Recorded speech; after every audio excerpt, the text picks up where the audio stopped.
नमस्कार, आप देख रहे हैं डीटीवी भारत। मैं हूं अभिषेक मिश्रा। एक रामायण वाल्मीकि ने लिखी थी जिसके हर किरदार की चर्चा होती है, सदियों से होती आ रही है। रामायण की जब बात करते हैं तो रावण भी याद आते हैं, रावण की भी चर्चा होती है, राम की भी चर्चा होती है, हनुमान की भी चर्चा होती है, जामवंत की भी चर्चा होती है, बाली और सुग्रीव की भी चर्चा होती है। लेकिन सियासत की जो रामायण लिखी जा रही है, सियासत की जो रामायण हम देख रहे हैं, उसमें दो ही किरदार बहुत महत्वपूर्ण है और उन दोनों किरदार की ही चर्चा हो रही है। या फिर यूं कहें कि बिहार की सियासत या फिर देश की सियासत राम और हनुमान, इन दो किरदारों के इर्द गिर्द ही घूम रही है। पहली नहीं बुझाएंगे, लोक जनशक्ति पार्टी के प्रकरण पर आ जाते हैं, लोक जनशक्ति पार्टी के मामले पर आ जाते हैं। चिराग पासवान को इस बात का बड़ा दुख है कि जिनको अपना राम बताया, खुद को जिनका हनुमान बताया, तो हनुमान का राजनीतिक वध हो रहा है, चिराग पासवान का राजनीतिक वध हो रहा है।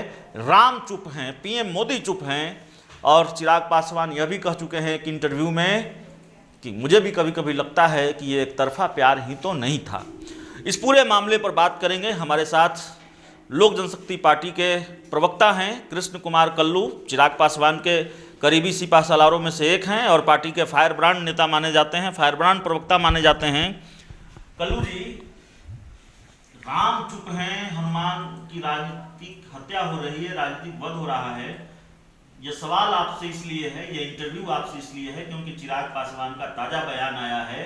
उन्होंने कहा है कि कभी कभी मुझे भी लगता है एक तरफा प्यार ही था।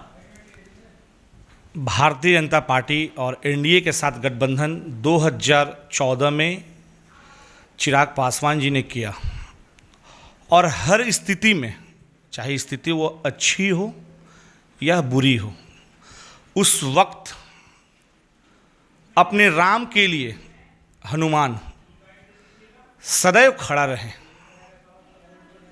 बहरहाल आज स्थिति यह है कि हनुमान संकट में है और राम चुप हैं, जबकि भारतीय जनता पार्टी और देश के यशस्वी प्रधानमंत्री जी हमेशा ही राम की बात कहते हैं। तो उन्हें यह न भूलना चाहिए कि जो लोग राम की बात कहते हैं, जब हमारा हनुमान इस संकट में है तो मुझे मदद अवश्य करना चाहिए। चूंकि दुख उस वक्त ज़्यादा नहीं हुआ था जिस वक्त रामविलास पासवान जी की देहांत हुई थी। दुख हुआ था उस वक्त, लेकिन उतना नहीं जितना कि आज के तारीख में चिराग पासवान जी दुखित हैं, क्योंकि कहीं ना कहीं पूरे परिवार को, पूरे पार्टी को तोड़ने का जो संकल्प लिया था नीतीश कुमार जी ने, उसमें थोड़ा बहुत वो सफल हुए हैं। और राम की चुप्पी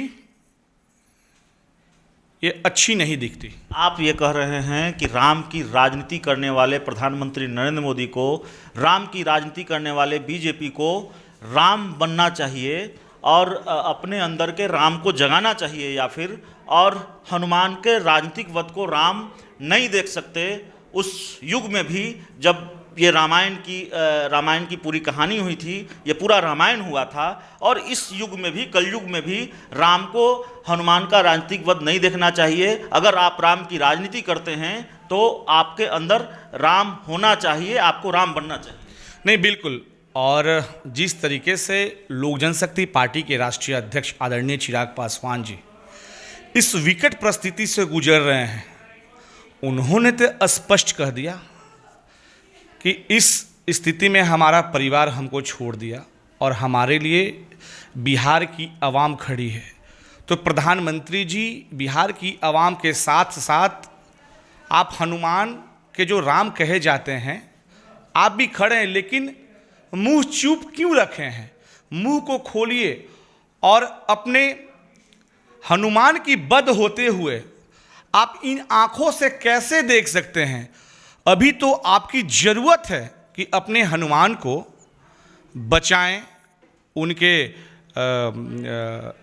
राजनीतिक जो वध हो रहा है उसे बचाएं, और हमें पूर्ण रूप से आज भी भरोसा है अपने राम पे कि वो हमारी मदद अवश्य करेंगे। आशीर्वाद यात्रा की क्या तैयारी?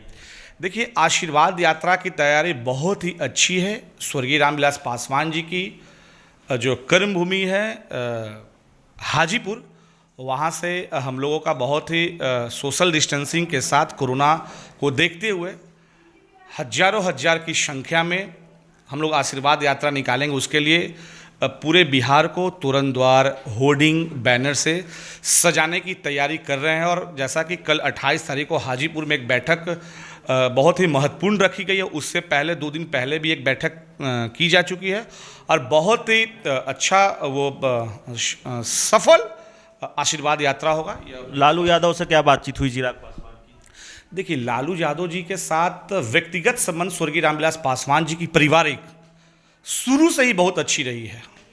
और अगर आज बात होती है, जैसा कि मीडिया के सुर्खियों में यह बात आ भी रही है, तो इसमें कहीं इफ वट का कोई बात नहीं है, और परिवार है तो बात करेंगे ही भाई। एक आखिरी सवाल है आपसे कल्लू जी। सवाल सिर्फ इतना नहीं है, मसला सिर्फ इतना नहीं है कि आप या फिर चिराग पासवान बीजेपी के एक तरफा प्यार में पड़े रहे, और जब चिराग पासवान ये कह रहे हैं कि हनुमान का राजनीतिक वध हो रहा है तो प्रधानमंत्री नरेंद्र मोदी चुप हैं, राम चुप हैं।